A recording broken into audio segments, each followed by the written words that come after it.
ಪ್ರೀತಿಯ ಬಂಧುಗಳೇ, ಬಹಳ ದಿನ ಆದಮೇಲೆ ಮತ್ತೊಮ್ಮೆ ನಮ್ಮ ಅಂತರ್ದೃಷ್ಟಿ ಜ್ಞಾನ ಪ್ರಸಾರ ಯೂಟ್ಯೂಬ್ ವಾಹಿನಿಗೆ ಎಲ್ಲರನ್ನೂ ಬಹಳ ಆತ್ಮೀಯವಾಗಿ ಸ್ವಾಗತಿಸಿ, ನನ್ನ ಜೊತೆ ಒಂದು ಕಥೆ ಸರಣಿಯ 25ನೇ ಸಂಚಿಕೆ. ಈ 25ನೇ ಸಂಚಿಕೆ ವಿಶೇಷವಾಗಿ ಮಾಡಬೇಕು ಅಂತ ಯೋಚನೆ ಮಾಡಿದ್ದೆ. ಆದರೆ ಇರಲಿ, ಅದೇನೋ ಅಭ್ಯಂತರ ಇಲ್ಲ. ಆದರೆ ಇವತ್ತು ನಾನು ಹೇಳಬೇಕು ಅಂತ ಹೊರಟಂಥ ಕಥೆ ಒಂದು, ಮನುಷ್ಯನಿಗೆ ದುರಾಸೆ ಬರಬಾರ್ದು ಅಂತ. ಒಬ್ಬ ಭಾಳ ಚೆಂದ ಕಥೆ ಹೇಳ್ತಾರೆ. ಒಂದು ಕಡೆ ಒಬ್ಬ ಅಗರ್ಭ ಶ್ರೀಮಂತ, ನೋಡಿ ಆ ಮೊದಲೇ ಪದ ಎಷ್ಟು ಚೆನ್ನಾಗಿ, ಅವನು ಮೊದಲೇ ಅಗರ್ಭ ಶ್ರೀಮಂತ ಹುಟ್ಟಿದ್ದಾನೆ, ಆಯಿತಾ. ಅವನಿಗೇನಂದರೆ ಎಷ್ಟು ಸಂಪಾದನೆ ಮಾಡಿದ್ರು ಕೂಡ ಅವನಿಗೆ ಇನ್ನೂ ಮಾಡಬೇಕು ಅಂತ ಕುತೂಹಲ. ಎಷ್ಟು ಸಾಧ್ಯ ಆಗುತ್ತೋ ಅಷ್ಟು ನಾನು ಸಂಪಾದನೆ ಮಾಡಬೇಕು ಜೀವನದಲ್ಲಿ ಅಂತ. ಸರಿ ಆಯಿತು. ಅವನೇನು ಮಾಡ್ದ, ಅಕ್ಕಪಕ್ಕ ಯಾರು ಮೋಸ ಮಾಡಿಬಿಟ್ಟು ಅವನ ಉದ್ದೇಶ ಏನು, ಸಂಪಾದನೆ ಮಾಡಬೇಕಷ್ಟೇ. ನೋಡಿ, ಈಗ ಎಷ್ಟೋ ಜನಕ್ಕೆ ಏನು ಉದ್ದೇಶ ಇರುತ್ತೆ ಹೇಳಿ, ಅವ್ರಿಗೆ ಹೆಂಗಾರು ಮಾಡಿ ಪ್ರಸಿದ್ಧಿ ಪಡಿಬೇಕು. ಅದು ಹೆಂಗಾರು ಮಾಡು.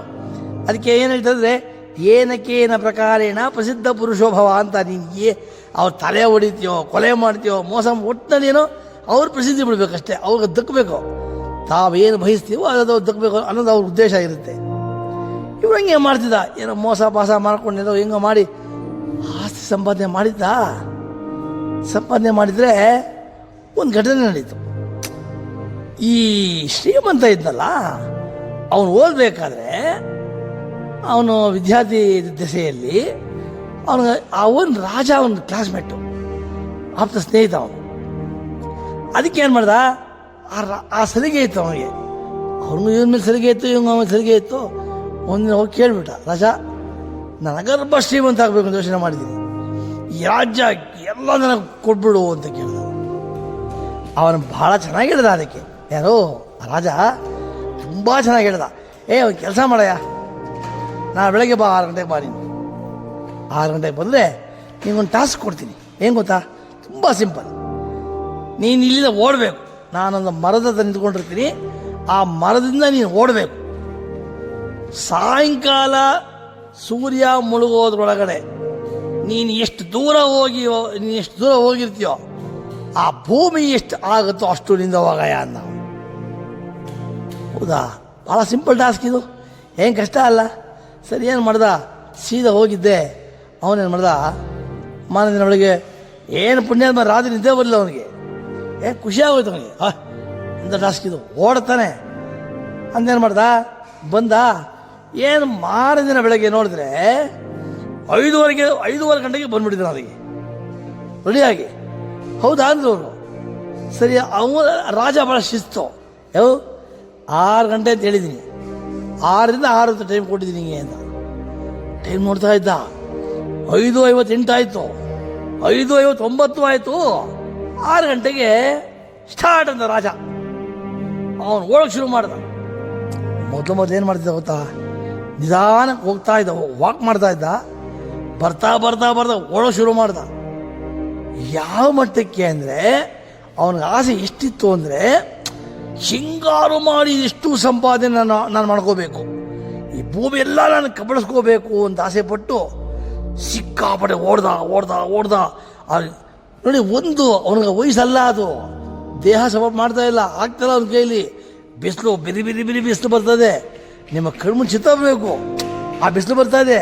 ಆಮೇಲೆ ಆ ರೋಡು ಅದು ಕಾಲು ಸುಡ್ತದೆ ಬೇರೆ. ಆದ್ರೂ ಕೂಡ ಅವನು ದೊಡ್ಡದಾಗಿ ಏನು ಓಡ್ದ ಸಿಕ್ಕಾಪಟ್ಟೆ ಓಡಿದ್ರೆ ಸರಿ, ಸಾಯಂಕಾಲ ಆಯಿತು. ಸಾಯಂಕಾಲ ಆದರೆ ಅವನು ಬಂದ, ಕಣ್ಣು ಪೂರ್ತಿ ಮಂಜಾಗ್ಬಿಟ್ಟಿತ್ತು.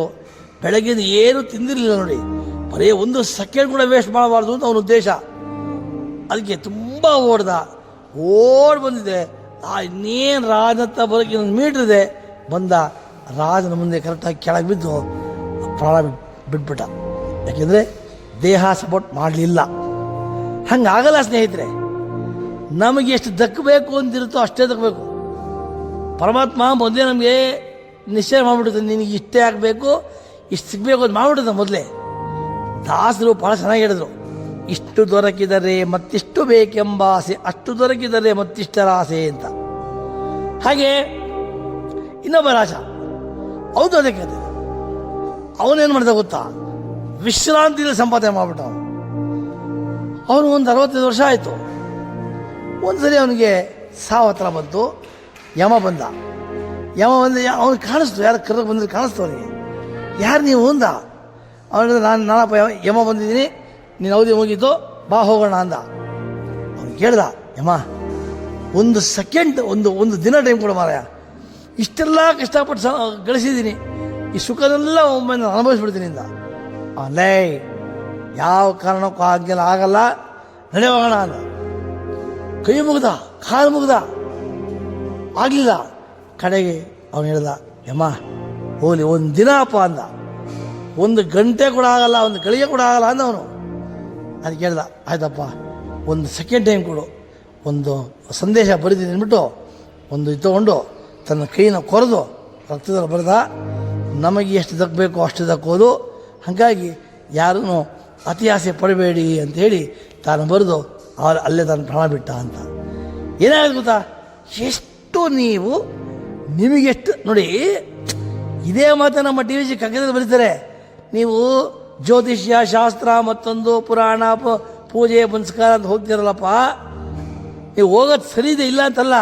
ಆದರೆ ಅವ್ರು ಏನು ಮಾಡ್ಬೋದು, ಜ್ಯೋತಿಷ್ಕ ಪಂಡಿತರು ಅಥವಾ ಸೋಕಾಲ್ಡ್ ಪುರೋಹಿತ ಶಾಹಿಗಳು ಏನು ಮಾಡ್ಬೋದು ಹೇಳಿ. ಹಾಗೆ ಅವ್ರು ಬರೀತಾರೆ, ಗ್ರಹಗತಿಯ ತಿತ್ತುವನೇ ಜೋಯಿಸನು ಜಾತಕದಿ. ತಿದ್ದಕ್ಕಾಗಲ್ಲ ಅವನು. ಆ ಗ್ರಹಗತಿಗಳು ಏನಿದೆ ಅಂತ ಅವನು ಹೇಳ್ಬೋದು ಅಷ್ಟೇ.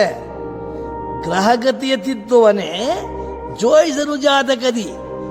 ಯಾಕೆ, ವಿಹಿತವಾಗಿ ಹೂದದ ಕರ್ಮ ಸೃಷ್ಟಿ ವಿಧಿಯಂ. ನಾವು ಈ ಭೂಮಿ ಬರಕ್ಕೆ ಮೊದಲೇ ಭಗವಂತ ಲೆಕ್ಕಾಚಾರ ಹಾಕಿಬಿಟ್ಟಿದ್ದಾನೆ. ಅದಕ್ಕೆ ಪರಿಹಾರ ಏನು, ಸಹಿಸದಲ್ಲದೆ ಮುಗಿಯದು ಅದಾವ ದಶೆ ಬಂದಡಂ ಸಹನೆ ವಜ್ರದ ಕವಚಂ ಕುತಿಮ್ಮ. ದಾಸ ಹೇಳ್ತಾರೆ, ಕಾಲನ ದೂತರು ಕಾಲ್ಪಿಡಿದೆಳೆವಾಗ ತಾಳೆಂದರೆ ತಾಳುವರೆ. ದಾಳಿ ಬಾರದ ಮುನ್ನ ಧರ್ಮವ ಗಳಿಸಿರೋ ಸುಳ್ಳು ಸಂಸಾರಕ್ಕೆ ಸಿಕ್ಕಿ ಮರುಳಾಗದಿರೆ ಕೋಡಿ ಅಂತ.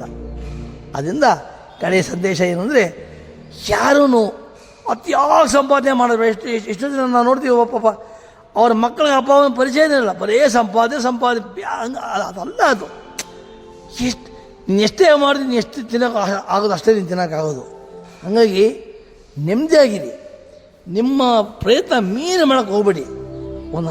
ಒಂದು ಚೌಕಟ್ಟು ಹಾಕೊಳ್ಳಿ, ಸಾಕು, ನನಗೆ ಇಷ್ಟು ಸಾಕಪ್ಪ, ನನಗೆ ಇಷ್ಟು ಲಕ್ಷ ಸಾಕು, ಇಷ್ಟು ಒಂದು ಅಂದಾಜು ಇರಲಿ, ಆಸೆ ಇರಬೇಕು. ಅತಿ ಆಸೆ ಆಗೋಕ್ಕೆ ಹೋದಾಗ ಹೀಗೆಲ್ಲ ಆಗುತ್ತೆ. ಹಾಗಾಗಿ ಆ ಅತಿ ಆಸೆಯನ್ನು ಎಲ್ಲರೂ ಬಿಟ್ಬಿಟ್ಟು ಎಷ್ಟಾಗುತ್ತೋ ಆಸೆಗೆ ಇದ್ದಷ್ಟು ಕಾಲು ಚಾಚಿಕೊಂಡು ಯಾಕೆಂದರೆ ಮಾನವ ಜನ್ಮ ಬಹಳ ಶ್ರೇಷ್ಠವಾದ ಜನ್ಮ ಇದು. ಮಾನವ ಜನ್ಮ ದೊಡ್ಡದು, ಅದು ಹಾನಿ ಮಾಡಲಿ ಬೇಡಿರೋ ಹುಚ್ಚಪ್ಪಗಳಿರ. ಯಾಕೆ, ಕಣ್ಣು ಕೈ ಕಾಲು ಕಿವಿ ನಾಲಿಗೆ ಇರಲಿಕ್ಕೆ ಮಣ್ಣು ಮುಕ್ಕಿ ಮರುಳಾಗದಿರೇ ಕೋಡಿ ಅಂತ ಅವರು ದಾಸರು ಹೇಳಿದ್ದು.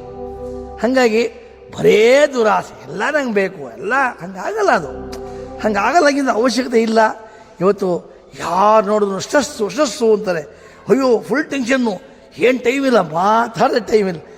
ಪಾಪ ಅವ್ರ ಮಕ್ಕಳನ್ನು ಕೂಡ ಯಾವುದೋ ಡೇ ಕೇರು ಬೇಬಿ ಸಿಟ್ಟಿಂಗ್ ಹಾಕ್ಬಿಟ್ಟು ಯಾವುದೋ ಒಂದು ಇದರಲ್ಲಿ ಶಿವ ಪರಮಾತ್ಮ ಅಂತ ತಳ್ಕೊಂಡು ಹೋಗ್ತಿದ್ದಾರೆ. ಪಾಪ ಮಕ್ಕಳ ಜೊತೆ ಮುದ್ರಾ ಟೈಮ್ ಇಲ್ಲ ಅವ್ರಿಗೆ. ಮಕ್ಕಳನ್ನು ಆನ್ಲೈನಲ್ಲಿ ನೋಡ್ತಾರೆ. ಯಾಕೆ, ಆಗ ತಂದೆ ತಾಯಿಗಳ ಮೇಲೆ ಎಲ್ಲ ಗೀಸಗಳು ಹೇಳಿದ್ದಾರೆ ಅಂದ್ಬಿಟ್ಟು ಅದು ಗೌರವ ಬರ್ಬೋದು ಅಷ್ಟೇ. ನೋಡಿ, ಗೌರವ ಬೇರೆ, ಪ್ರೀತಿ ಬೇರೆ. ಪ್ರೀತಿ ಬರಲ್ಲ. ಅದು ಬರಬೇಕು ಅಂದರೆ ನಾವು ಅವ್ರಿಗೆ ಎಲ್ಲರೂ ಅಷ್ಟೇ, ತಂದೆ ತಾಯಿ ಮಕ್ಕಳಿಗೂ, ಮಕ್ಕಳು ತಂದೆ ತಾಯಿಗಳಿಗೂ ಹೋಗೋ ಪ್ರೀತಿಸಿದರೆ ಇಂತಿರಬೇಕು ಚಕೋರ ಚಂದ್ರಮರಂತೆ, ಕತ್ತು ಮುರಿದು ಕೆಳಬಿದ್ದರೂ ಚಿತ್ತ ಚಂದ್ರನೆಡೆಗೆ ಅಂತ. ಏನು ಪ್ರೀತಿ ಅಂದೇನು, ಪ್ರೀತಿ ಪ್ರೇಮಗಳ ಪೂರ್ಣ ರೂಪ ಭಕ್ತಿ ಎಂದೆನಿಸುವುದು. ಅಂತಹ ದಿವ್ಯ ಭಕ್ತಿ ದೊರಕುವುದು ಸದ್ಗುರು ಕೃಪೆಯಿಂದ ಅಂತ ಹೇಳ್ತಾ, ಆ ಸದ್ಗುರುವಿನ ಕೃಪೆ ನಿಮ್ಮೆಲ್ಲರಿಗೂ ಆಗಲಿ. ಆ ಪ್ರೀತಿ ವಿಶ್ವಾಸ ನಿಮಗೆಲ್ಲರೂ ಸಿಗಲಿ. ಮತ್ತು ಎಲ್ಲರಿಗೂ ಸಮಯವನ್ನು ಕೊಡೋಣ. ಇವತ್ತು ಯಾರಿಗೂ ಬಾಂಧವ್ಯನಿಲ್ಲ, ಫೇಸ್ ಟು ಫೇಸ್ ಕಾಂಟ್ಯಾಕ್ಟ್ ಇಲ್ಲ, ಬರೀ ಫೇಸ್ಬುಕ್ ಆಗಿಬಿಟ್ಟಿದೆ. ಅದಾಗಬಾರ್ದು. ನಾವೆಲ್ಲ ಬಂಧುಗಳಾಗಿ ಎಲ್ಲ ಬಂಧು ಬಾಂಧವರ ಜೊತೆ ಬೆಸೆದು ಬಾಳುವಂತೆ ಆಗಲಿ ಅಂತ ಆಶಿಸ್ತಾ ಈ ಸಂಚಿಕೆಯನ್ನು ಇಲ್ಲಿ ಮುಗಿಸ್ತೇನೆ. ನಮಸ್ಕಾರ.